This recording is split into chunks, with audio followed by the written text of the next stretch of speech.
Dans l'épisode d'aujourd'hui, nous explorons les 5 derniers moments des gardiens de zoo d'un agent d'entretien surpris par un lion à un bénévole attaqué par un prédateur mortel. Mais d'abord, commençons par la première histoire, où le lien d'un gardien avec son tigre est devenu fatal après une panne mécanique silencieuse. C'était le 15 août 2016 dans un parc animalier de la vallée de Willamette en Oregon, où les collines ondulantes encadraient une installation de 180 acres, reconnue pour son travail de conservation et ses habitats naturalistes, abritant plus de 2000 animaux du monde entier. Rachel Turnfield, une gardienne senior de grands félins de 32 ans avec 6 ans d'expérience, commençait sa routine du soir dans le complexe des prédateurs, abritant la collection du zoo de tigres, lions et léopards. Rachel s'était forgé une réputation comme l'une des gardiennes les plus compétentes et compatissantes du zoo, reconnue par toute la communauté zoologique pour son approche douce et sa compréhension intuitive du comportement des félins. Elle avait réussi à réhabiliter plusieurs grands félins traumatisés au fil des ans, transformant des animaux craintifs et agressifs en ambassadeurs confiants de leur espèce. Le dévouement de Rachel à son travail n'avait d'égal que son enthousiasme pour son mariage à venir, prévu pour le printemps suivant avec son fiancé depuis 2 ans. Sa relation spéciale avec Katia, une tigresse sibérienne de 6 ans, avait commencé lorsque le félin est arrivé en tant que rescapé d'un cirque ambulant déchu. Katia avait été gravement traumatisée par des années de mauvais traitements et de négligence, arrivant au zoo comme un animal craintif et agressif qui refusait le contact humain.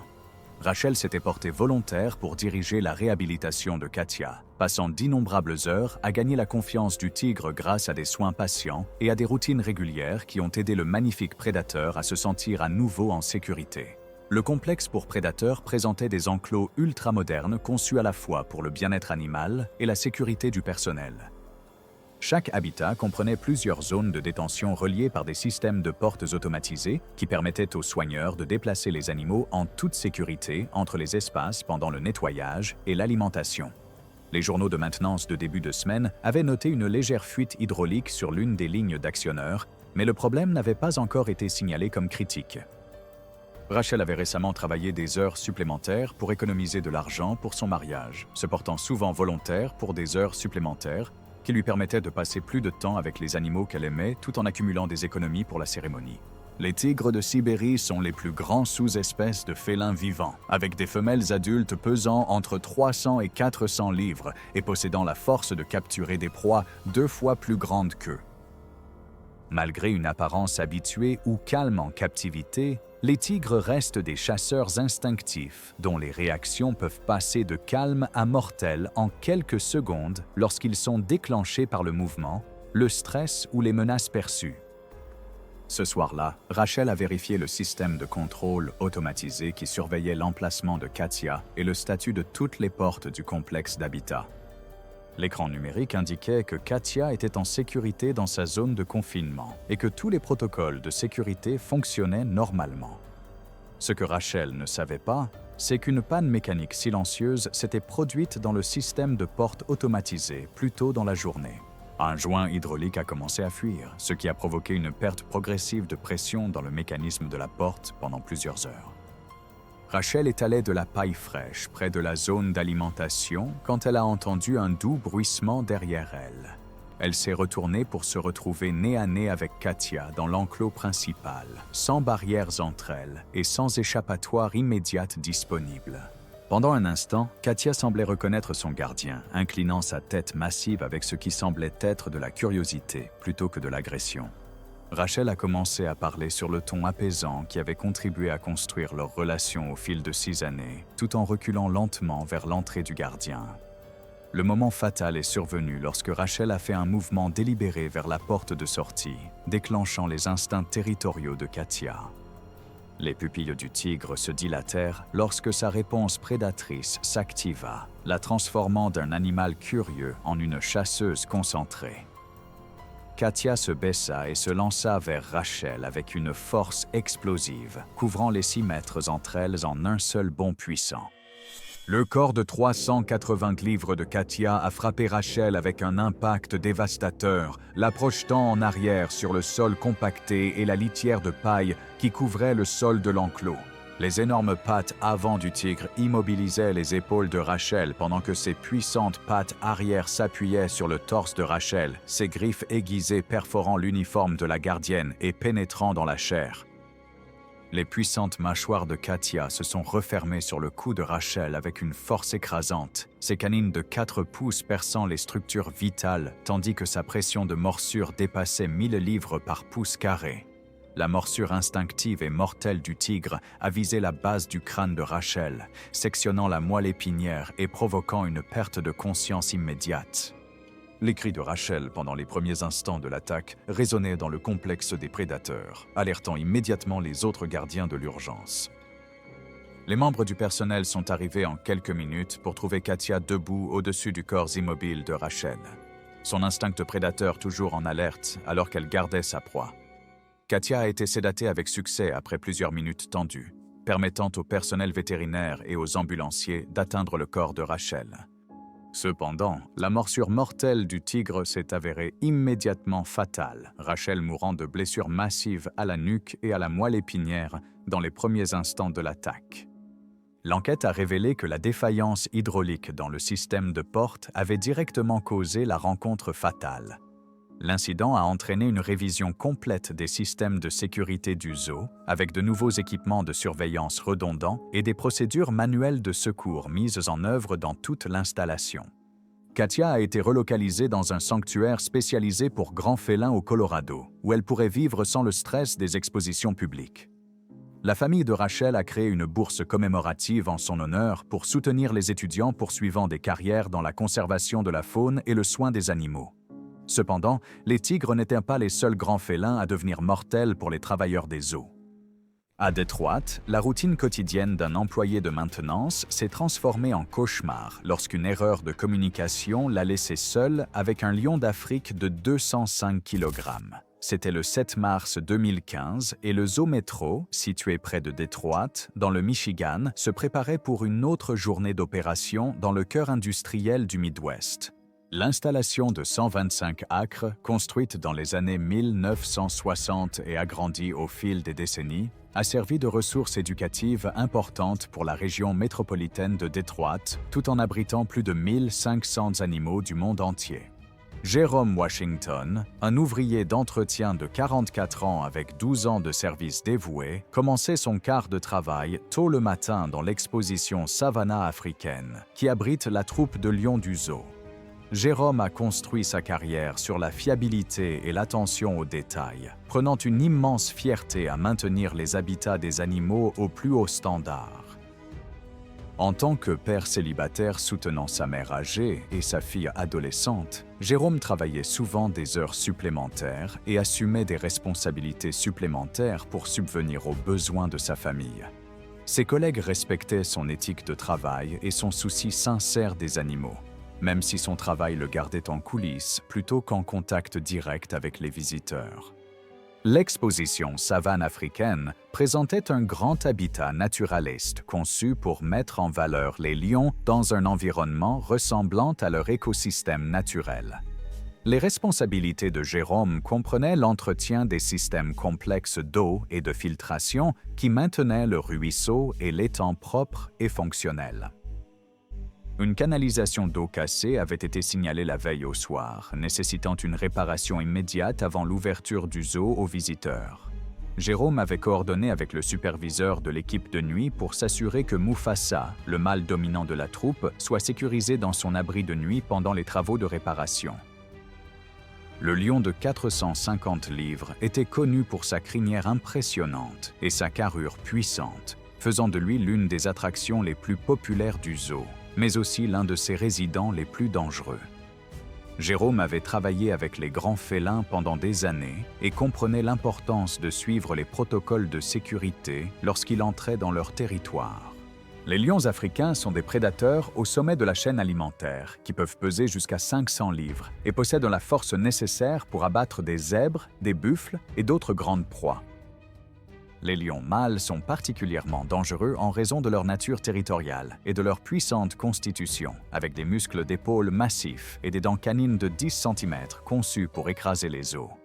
Même les lions nés dans les eaux conservent leurs instincts sauvages et peuvent devenir imprévisiblement agressifs lorsqu'ils sont surpris, menacés ou défendent leur territoire contre des intrus perçus.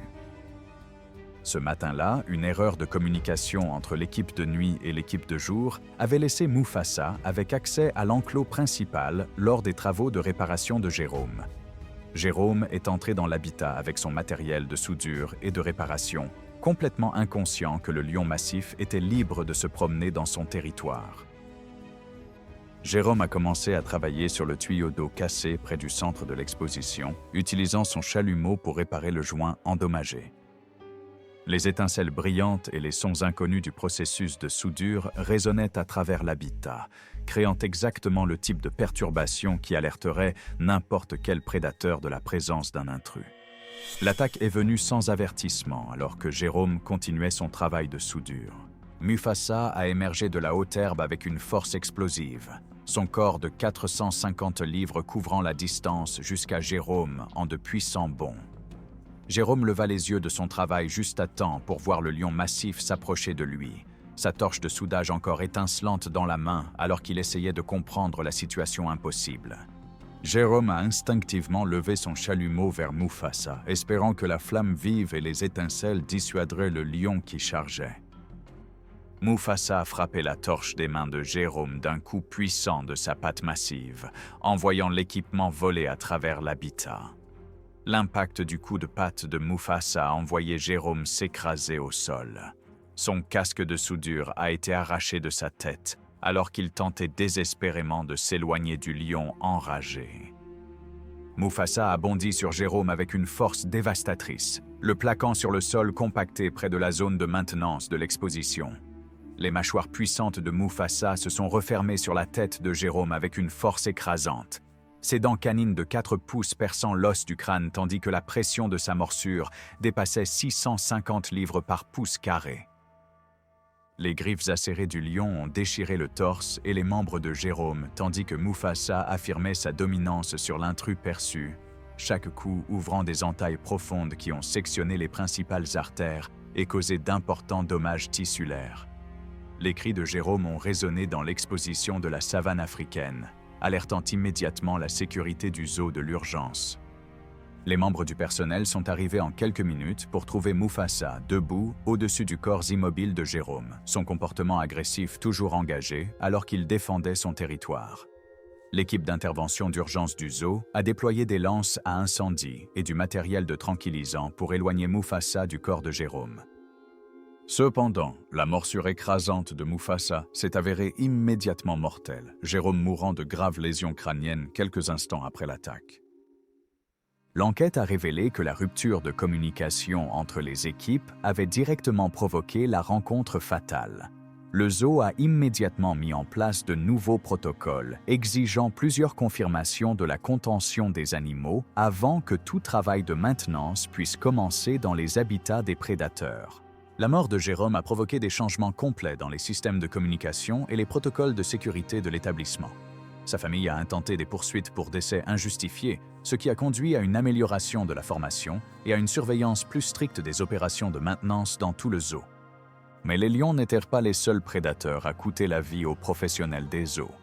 En Californie, la confiance d'une vétérinaire dans sa relation avec un jaguar s'avérera fatale lorsqu'elle sous-estimera la puissance de la morsure la plus forte du règne animal. C'était le 22 juin 2017 et le parc animalier Riverside en Californie connaissait une autre journée torride dans les vallées intérieures à l'est de Los Angeles. Le site de 75 acres se spécialisait dans les animaux exotiques sauvés et servait à la fois de sanctuaire et de centre éducatif pour les visiteurs intéressés par la conservation de la faune. Dr Patricia. Patty Chen, la vétérinaire en chef du zoo âgée de 38 ans, se préparait pour un examen de santé de routine de Diego, un jaguar mâle de 4 ans qui montrait des signes de boiterie à la patte avant gauche. Le docteur Chen avait bâti sa réputation sur son talent exceptionnel en médecine des animaux exotiques et son calme durant les procédures les plus difficiles. Elle avait soigné Diego avec succès à plusieurs reprises au cours des 3 dernières années, développant ce qu'elle croyait être une solide relation professionnelle avec le jaguar de 180 livres. Son expertise avec les grands félins avait fait d'elle une consultante très recherchée pour d'autres établissements, et elle travaillait actuellement sur un projet de recherche sur la santé des jaguars en captivité. Diego avait été sauvé du commerce illégal d'animaux de compagnie alors qu'il était jeune et amené au sanctuaire après avoir été confisqué par les autorités de la faune. Son traumatisme précoce l'avait rendu plus imprévisible que les félins nés en zoo, mais l'approche patiente du docteur Chen lui avait permis de fournir les soins médicaux nécessaires sans incident. La boiterie actuelle du jaguar nécessitait un examen pour déterminer si elle était causée par une blessure, de l'arthrite ou une autre condition sous-jacente. L'établissement vétérinaire dispose d'une zone de rétention médicale spécialisée conçue pour l'examen sécurisé des animaux dangereux. Le protocole standard nécessitait une anesthésie complète pour tout examen pratique des grands félins, mais le Dr Chen avait réussi à utiliser une légère sédation pour des procédures de routine précédentes avec Diego. Les jaguars sont la 3e plus grande espèce de grands félins et possèdent la morsure la plus forte de tous les félins. Ces prédateurs puissants sont parfaitement adaptés pour écraser les crânes et les carapaces de leurs proies, ce qui les rend extrêmement dangereux pour les humains en contact rapproché. Le Dr Chen est entré dans l'aire de détention médicale de Diego en portant son équipement d'examen et un sédatif léger qu'elle pensait suffisant pour garder le jaguar calme pendant la procédure. Diego semblait détendu, allongé sur le côté dans la position qui avait rendu les examens précédents routiniers. Le jaguar n'avait reçu qu'une faible dose de tranquillisant, le laissant alerte mais légèrement désorienté. Tandis que la Dr Chen préparait ses instruments, la queue de Diego fit un lent mouvement délibéré, un signe subtil d'agitation qu'elle avait déjà observé mais avait pris pour un léger signe d'impatience. L'attaque est survenue dès que les doigts du Dr Chen ont touché la zone sensible autour de la patte blessée de Diego. La réaction de douleur du jaguar, exacerbée par la désorientation due à la sédation partielle, a déclenché une réaction défensive explosive. Les mâchoires de Diego se refermèrent sur son avant-bras avec une force dévastatrice, fracturant les os en une seule morsure. Il secoua violemment la tête, un mouvement défensif qui amplifia les dégâts de broyage et de déchirure, éclatant les os et déchirant les tissus à chaque mouvement puissant. Diego a relâché son bras mutilé, seulement pour s'agripper immédiatement à son cou et à son épaule, sa morsure écrasante ciblant les zones vitales que les jaguars attaquent instinctivement pour tuer leur proie. Les puissantes mâchoires du jaguar travaillaient méthodiquement, broyant les os et sectionnant les principaux vaisseaux sanguins, tandis que ses griffes acérées comme des rasoirs lacéraient la peau du docteur, le torse et les membres de Chen. L'assistant a réussi à tranquilliser Diego après plusieurs minutes terrifiantes. Mais le Dr Chen avait déjà subi des blessures mortelles causées par la morsure et les griffes écrasantes du jaguar. Chen est décédé de ses blessures malgré les efforts héroïques de ses collègues et du personnel médical d'urgence. L'enquête a révélé que la décision du Dr Chen de n'utiliser qu'une sédation légère avait directement contribué à l'attaque mortelle. Diego a été transféré dans un établissement spécialisé au Texas avec des mesures de sécurité et des protocoles renforcés nécessitant une anesthésie générale pour toutes les procédures médicales. Pourtant, les jaguars n'étaient pas les seuls prédateurs qui se sont révélés fatals pour ceux qui travaillaient avec eux. En Arizona, l'enthousiasme d'un jeune gardien ne pourrait pas rivaliser avec les instincts territoriaux d'un ours grizzly lors de sa 2e semaine de travail. C'était le 11 octobre 2014, dans un parc animalier du haut désert de l'Arizona, où le temps automnal parfait baignait les formations rocheuses rouges et les hauts cactus saguaro de lumière chaude. L'installation de 200 acres, construite parmi les cactus saguaro et les formations rocheuses rouges, se spécialise dans la faune nord-américaine et sert à la fois d'attraction touristique et de centre de conservation. Tyler Morrison, un jeune diplômé de 23 ans en zoologie, commençait sa 2e semaine en tant que gardien d'ours, impatient de faire ses preuves dans son travail de rêve avec des prédateurs dangereux. Tyler avait obtenu son diplôme au sommet de sa classe avec mention en comportement animal, Mais ses connaissances académiques n'avaient pas encore été tempérées par l'expérience pratique qui vient après des années de travail avec des animaux sauvages imprévisibles. Son enthousiasme et sa volonté de se porter volontaire pour des tâches supplémentaires avaient impressionné ses superviseurs, bien que certains gardiens vétérans s'inquiètent que son empressement puisse l'amener à prendre des risques inutiles. L'habitat des ours présentait un grand enclos naturaliste conçu pour montrer les ours grizzly dans un environnement ressemblant à leur écosystème montagnard natif. Tyler avait été assigné à travailler avec Bella, une femelle grizzly de 600 livres connue dans toute l'installation pour son caractère imprévisible et ses réponses agressives aux menaces perçues.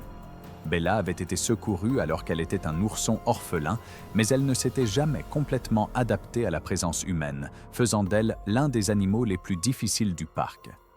La formation de Tyler avait couvert les protocoles de sécurité de base pour travailler avec des animaux dangereux, mais son expérience limitée ne lui avait pas encore appris à reconnaître les signes subtils de stress et d'agressivité des animaux que les gardiens vétérans apprennent à lire instinctivement. La routine du matin nécessitait une coordination minutieuse pour s'assurer que Bella était bien installée dans son enclos avant que tout gardien n'entre dans l'habitat principal pour des travaux d'entretien. Une branche d'arbre tombée à cause de la tempête de vent de la nuit précédente devait être retirée de l'exposition avant l'arrivée des visiteurs. Et Tyler s'était porté volontaire pour s'occuper de cette tâche dans le cadre de sa formation à l'entretien des habitats. Les ours grizzly sont parmi les prédateurs les plus puissants d'Amérique du Nord, les femelles adultes pesant jusqu'à 700 livres et capables de causer des dommages catastrophiques avec leurs griffes et mâchoires. Ces énormes omnivores sont dotés de griffes de 4 pouces et de mâchoires puissantes capables de broyer les os, ce qui les rend extrêmement dangereux lorsqu'ils sont surpris ou lorsqu'ils défendent leur nourriture ou leur espace. Même les ours élevés à la main conservent leurs instincts sauvages et peuvent devenir imprévisiblement agressifs lorsqu'ils sont surpris ou défiés. Tyler avait observé des gardiens expérimentés effectuer des tâches similaires et pensait comprendre les procédures de sécurité impliquées. Cependant, son inexpérience l'a amené à sauter une étape cruciale dans le protocole. Il n'a pas réussi à vérifier visuellement que Bella était bien sécurisée dans son enclos avant d'entrer dans l'habitat principal.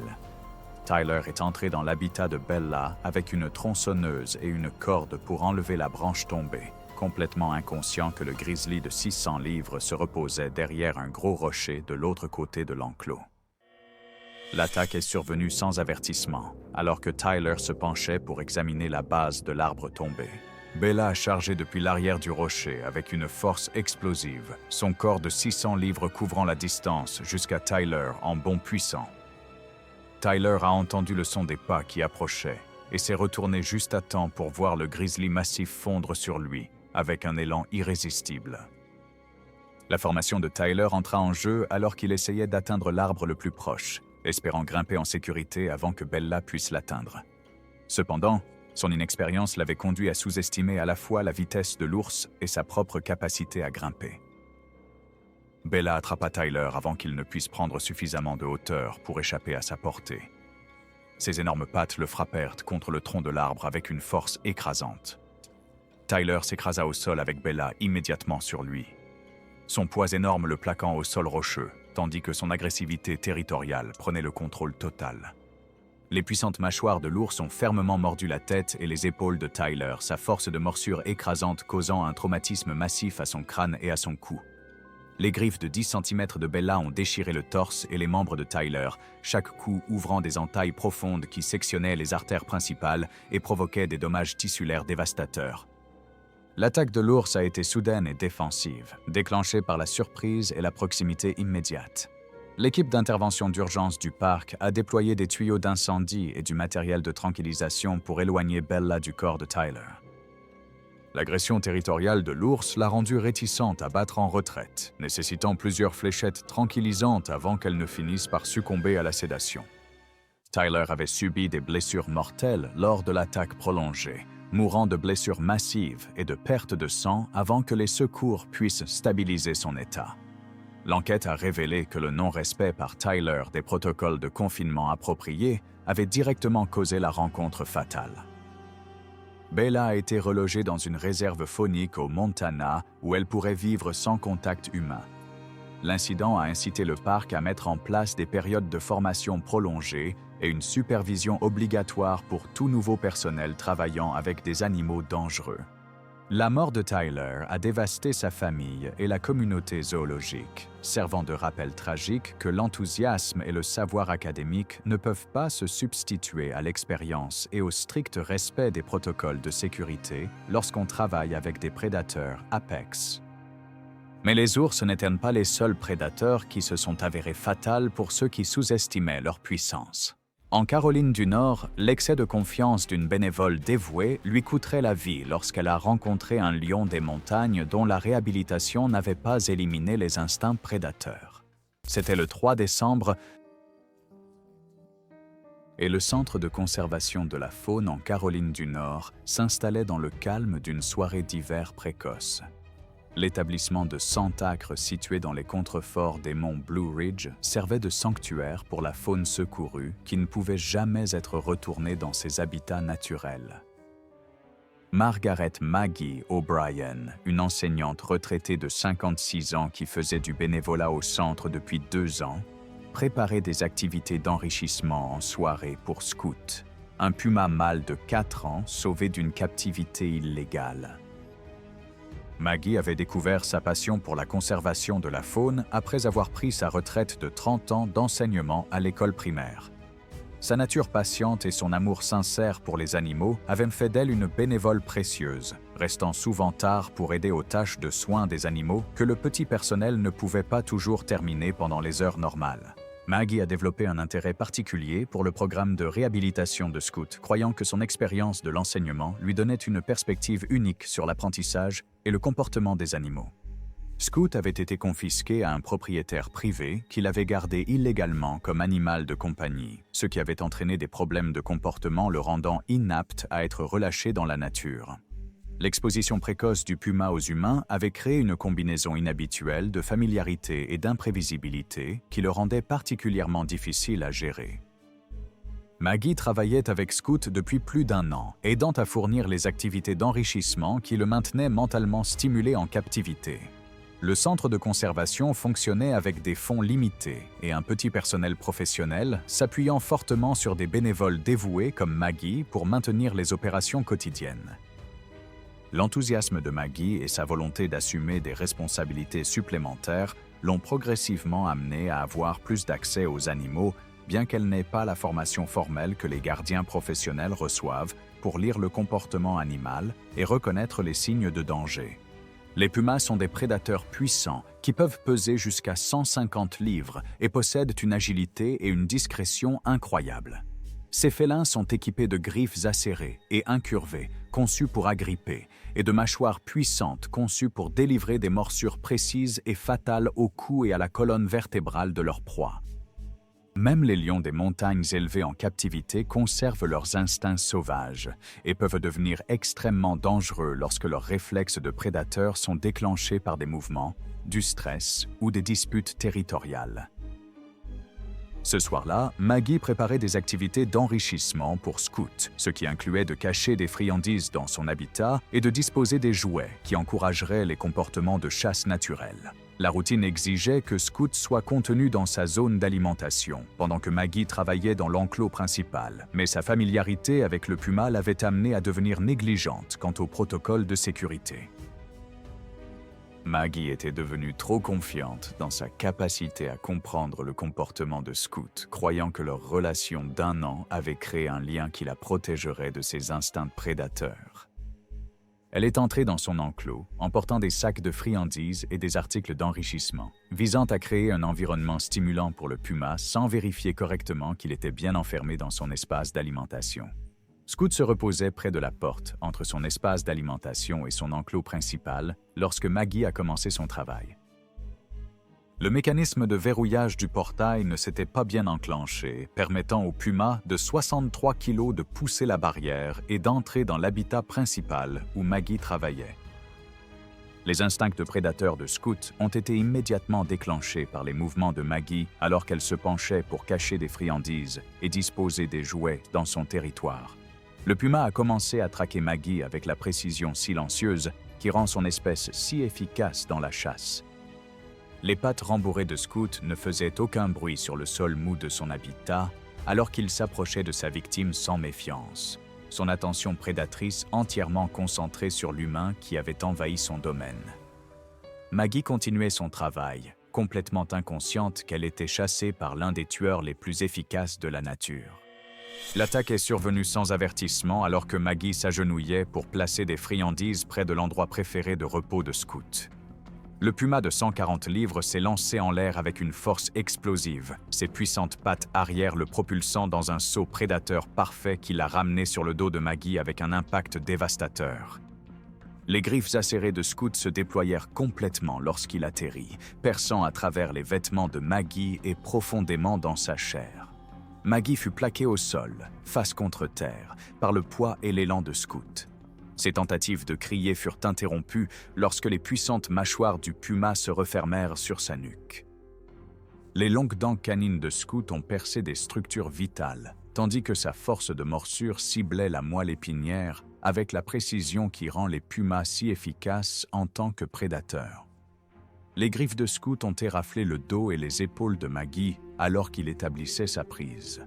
Chaque coupure ouvrait des entailles profondes qui sectionnaient des vaisseaux sanguins majeurs et causaient des dommages considérables aux tissus. Les instincts prédateurs du puma étaient pleinement engagés, ses puissants muscles fonctionnant avec une efficacité mécanique pour maîtriser sa proie. Les tentatives de Maggie de faire la morte sont arrivées trop tard car la morsure mortelle de Scout avait déjà causé des dégâts fatals à sa moelle épinière et à ses principales artères. D'autres bénévoles ont entendu les bruits de l'attaque et sont arrivés pour trouver Scout debout au-dessus du corps inanimé de Maggie. Son comportement prédateur était toujours en action alors qu'il gardait sa proie. Les protocoles d'urgence du centre de conservation ont été immédiatement activés, avec des membres du personnel utilisant des bruits forts et du matériel d'urgence pour éloigner Scout du corps de Maggie. Scout a été tranquillement endormi après plusieurs minutes tendues, permettant aux ambulanciers d'atteindre Maggie. Cependant, la morsure précise et mortelle du puma s'est avérée instantanément fatale, Maggie mourant d'un traumatisme cervical sévère et d'une perte de sang en quelques instants après l'attaque. L'enquête a révélé que le portail mal fermé avait permis à Scout d'accéder à l'enclos principal pendant que Maggie travaillait. L'incident a entraîné des modifications complètes des politiques de bénévolat du centre de conservation, avec de nouvelles restrictions interdisant aux bénévoles d'entrer dans les enclos des prédateurs sans supervision professionnelle directe. Scout a été relocalisé dans une installation plus sécurisée au Colorado, dotée de systèmes de confinement améliorés et d'un personnel spécialisé formé au comportement des pumas. La mort de Maggie a dévasté la communauté de bénévoles et a conduit à une amélioration de la formation à la sécurité et à des protocoles plus stricts pour les installations de réhabilitation de la faune. Sa famille a créé un fonds commémoratif pour soutenir la conservation de la faune, tout en soulignant l'importance de la formation professionnelle et des procédures de sécurité lorsqu'on travaille avec des animaux dangereux. Merci d'avoir regardé. Cliquez sur la vidéo suivante pour découvrir les histoires qui vous montreront comment même les professionnels les plus dévoués peuvent être victimes.